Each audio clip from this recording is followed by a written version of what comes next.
우리가 오늘 29장까지 26장에서부터요 29장까지 예레미야서에서 우리에게 보여주는 것은 뭐냐면 예레미야와 당시에 거짓된 선지자들과의 논쟁에 대한 기록을 알려주고 있습니다. 예레미야는 바벨론이라고 한 나라를 순종하고 그 나라에 가서 사는 사람들이 그들에게는 하나님께서 은혜를 베푸실 것이지만 그러나 거짓 선지자들의 미혹을 받아서 여기에 문제가 생기지 않는다. 그래서 반바벨론의 생각을 가지고 반바벨론의 정책을 펼치는 그러한 사람들에 대해서는 화가 임할 것이다 라는 메시지를 전달해주고 있습니다. 그런데 당시에 거짓된 선지자들, 예를 들면 우리가 어제 읽었던 18장에 보면 하나냐라고 하는 그런 거짓된 선지자, 그리고 오늘 우리가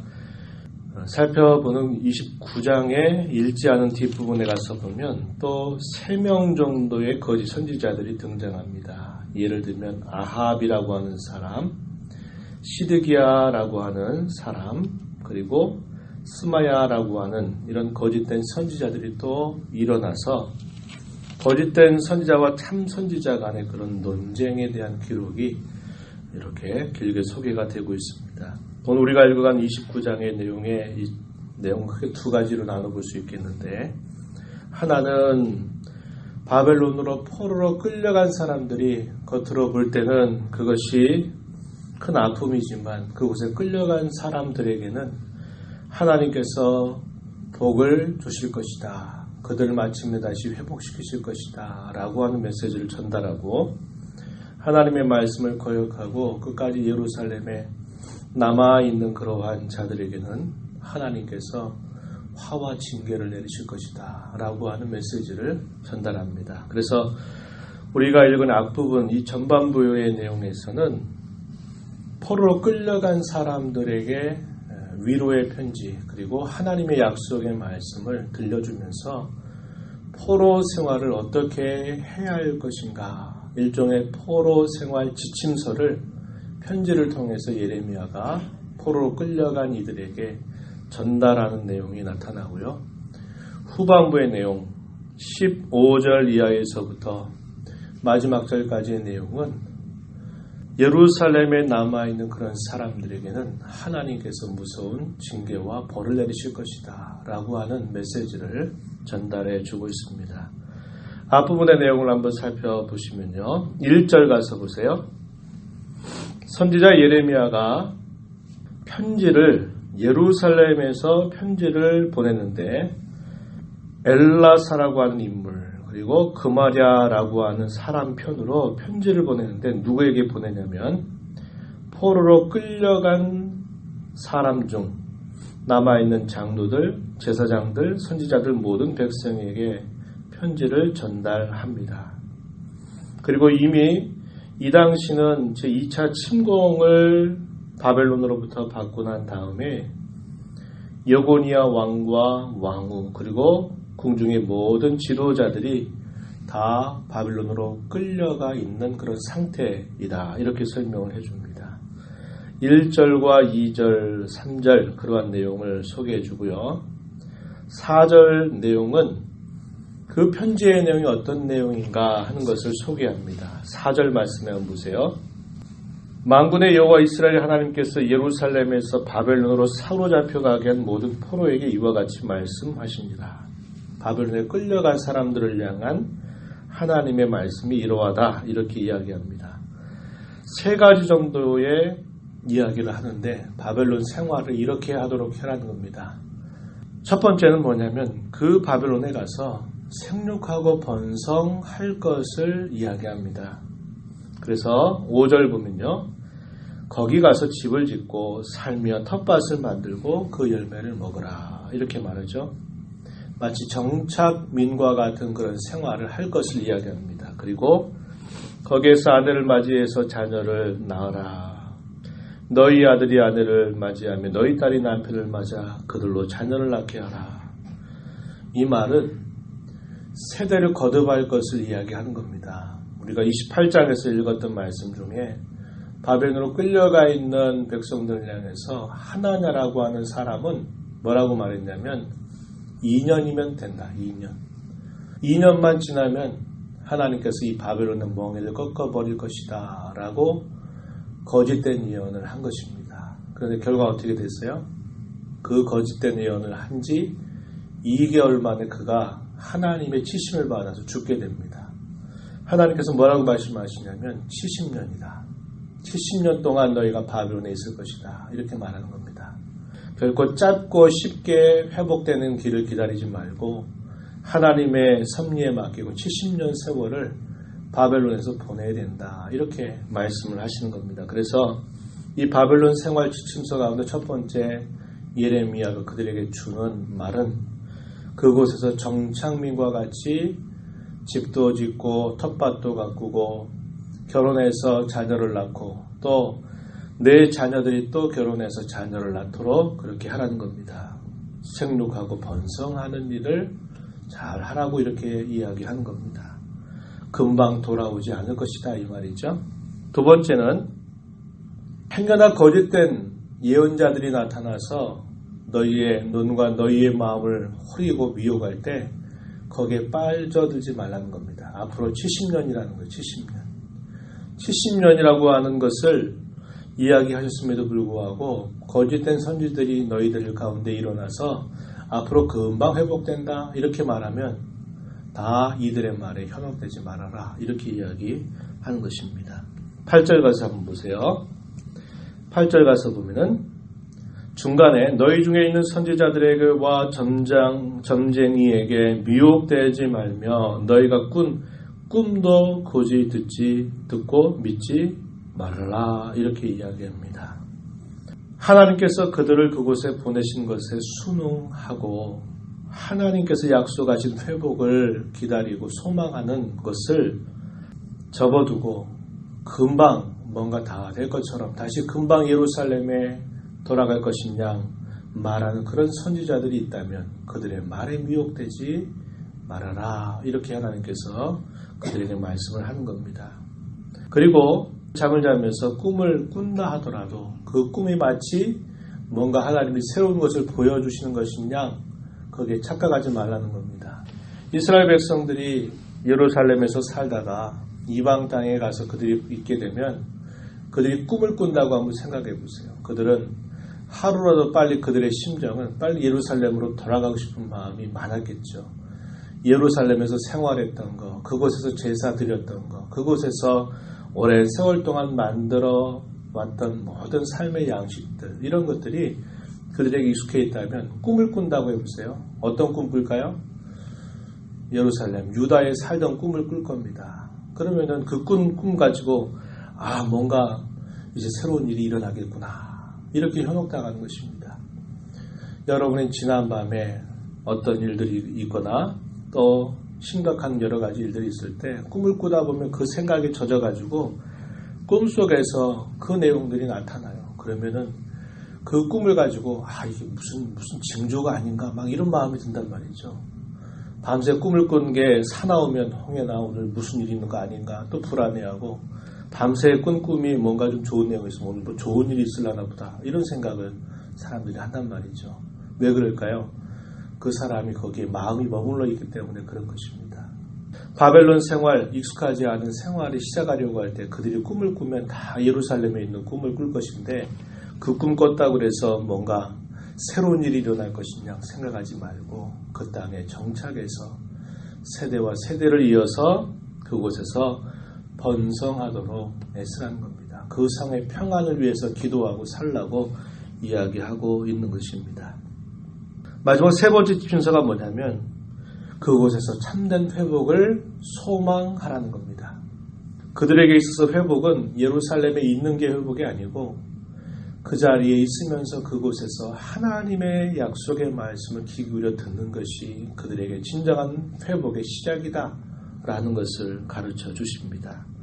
우리가 많이 읽은 말씀일 거예요. 10절 가서 보세요. 10절 여호와께서 이와 같이 말씀하시니라 바벨론에서 70년이 차면 내가 너희를 돌보고 나의 선한 말을 너희에게 성취하여 너희를 이곳으로 돌아오게 할 것이다. 나의 선한 말, 하나님의 약속입니다. 70년이 차게 되면 내가 너희를 돌보아서 너희를 인도해서 너희를 다시 이곳으로 돌아오게 할 것이다.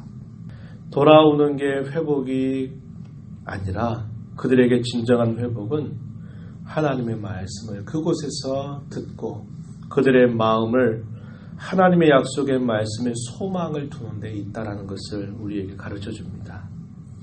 11절 하나님의 본심이 무엇인가를 말씀해 주셔요. 너희를 향한 나의 생각은 평안이고 재앙이 아니다. 너희에게 미래와 희망을 주는 것이다. 이것이 내가 너희를 향한 진실한 마음이다. 본심이다. 이렇게 하나님께서 말씀을 하는 겁니다. 너희에게 내가 재앙을 주는 거 아니고 너에게 참 평안을 주는 것이고 미래와 희망을 주는 것이 나의 본심이다. 하나님께서 이렇게 말씀을 하시는 것입니다. 그러면서 하나님께서 뭐라고 그들에게 권고하시는가? 나에게 부르짖으라는 겁니다. 내게 와서 기도하라는 겁니다. 내가 너희의 기도를 들을 것이다 라고 약속하시고요.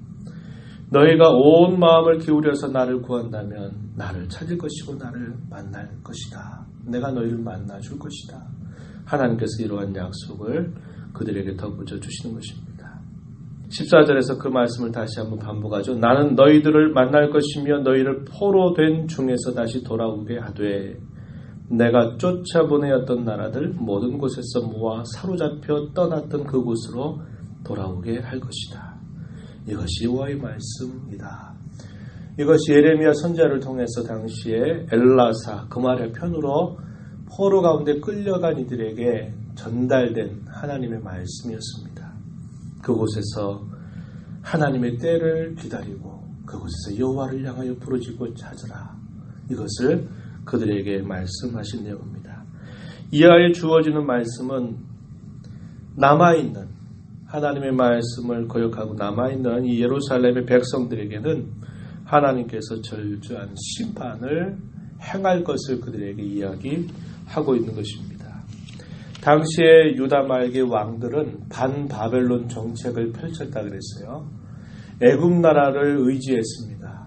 그리고 거짓된 선지자들은 함께 그 정치적인 그런 힘을 실어주면서 하나님이 이 예루살렘을 지켜주신다. 예루살렘에 그러한 일이 일어나지 않는다고 거짓된 예언들을 끊임없이 일삼았습니다. 그들을 향해서는 하나님이 그들에게는 철저한 심판을 내릴 것을 이야기하는데요. 아까 초대에 말씀드렸던 것처럼 그 당시에 거짓된 대표적인 선지자가 하나냐도 있었고 오늘 우리가 29장의 뒤에 가서 보면 또 거짓된 선지자들이 등장합니다. 21절 가서 보면은 이렇게 말하죠. 골라의 아들 아합, 마세야의 아들 시드기야 이 사람도 거짓된 예언을 한 사람들입니다. 거의 비슷한 시기예요. 그리고 24절 가서 보면은 느헬람 사람 스마야라고 하는 인물도 거짓된 예언을 그 백성들에게 퍼뜨렸던 사람입니다. 그래서 하나님은 이 스마야와 그의 가족들을 다 심판하고서 대를 끊어버릴 것을 그들에게 말씀하는 내용들을 나타냅니다. 그래서 너희의 후손들은 복된 일을 보지 못할 것이다. 왜요? 후손들이 끊어질 것이기 때문에 그렇게 말합니다. 32절 끝에 가서 보면 내가 내 백성에게 행하려 하는 복된 일 그게 뭡니까? 70년이 차면 내가 너희를 돌보아서 다시 너희를 이 땅에 돌아오게 한다고 하는 그 약속의 말씀 그 복된 일을 너는 보지 못한다. 이렇게 말씀을 하면서 심판을 선언하고 있는 겁니다. 저와 여러분이 이 새벽 시간에 이 말씀을 보면서요. 하나님의 택한 백성들인 저와 여러분을 향한 하나님의 본심을 언제나 기억하자는 겁니다. 우리를 향한 하나님의 계획은 우리 인생 전체를 통해서 우리를 망가뜨리고 우리를 잘못된 길로 걸어가게 하는 게 아니라 우리를 향한 참된 평안을 약속하신 것이고 우리를 향한 하나님의 계획을 분명히 실행하실 것을 우리에게 말씀하고 계십니다. 우리가 수요일날에도 나누었지만 로마서 8장 28절로 30절 보면 하나님께서 사랑하는 자기 백성들 모든 것을 합력해서 선을 이루신다고 우리에게 약속하십니다. 우리를 부르시고 우리를 의롭다 하시고 우리를 영화롭게 하시는 그 일에 하나님은 실패함이 없이 우리의 인생을 이렇게 복되게 하실 것을 약속합니다. 이게 하나님의 약속이요 하나님의 본심입니다. 그러나 우리가 이 땅에 인생살이를 하면서 때때로 삶의 굴곡을 경험하죠. 우리가 마치 평탄한 길을 걸어갈 때도 있고 역경의 순간들을 지나갈 때도 있고 하나님이 우리를 높은 데로 올려주시는 것 같이 우리의 마음에 즐거움을 주실 때도 있고 때때로 우리의 삶에 어려움으로 인해서 공고함을 주실 때도 있습니다. 그러나 그것은 하나의 과정이라고 하는 겁니다. 그럴 때 가장 중요한 것은 뭐냐? 하나님의 본심을 오해하지 않는 겁니다. 하나님이 나를 싫어하시나? 하나님 나를 벌주시려고 하시나? 하나님이 나를 그대로 내버려 두시려고 하시나? 이런 생각을 해서는 안 되고 하나님이 우리에게 주시는 삶의 자리, 그것이 역경의 자리이든 때로는 우리에게 공고한 삶의 자리이든지 그곳에서 하나님이 무엇을 원하시는지를 언제나 귀 기울여 듣고 하나님 앞에 간절하게 기도하는 삶을 살아갈 것을 우리에게 하나님이 요구하신다는 겁니다. 그것이 우리가 하나님 앞에 가질 마땅한 태도라는 겁니다. 태산을 넘어 험곡에 가도 빛 가운데로 걸어가면 주께서 모든 길을 인도하신다. 이렇게 우리가 그 찬송을 드렸죠. 우리의 삶의 형편이 어떠하든지 하나님과 함께하는 삶, 하나님이 우리를 향해서 우리를 마침내 참된 복으로 우리를 채워주실 것을 믿고 우리의 삶의 과정에서 언제나 그분께 의지하고 도움을 구하는 삶을 살아간다면 이것이 저와 여러분이 살아가는 복된 삶임은 성경이 우리에게 가르쳐줍니다. 그러한 신앙을 잘 배워서 또 잘 감당해 가는 우리 모두가 되기를 바랍니다. 하나님 아버지, 이 새벽 시간에도 또 저희들을 불러주셔서 찬송과 말씀에 귀를 기울이게 하시고 이 시간도 기도함으로 이 하루를 또 주 안에서 시작하게 해주셨음을 감사합니다.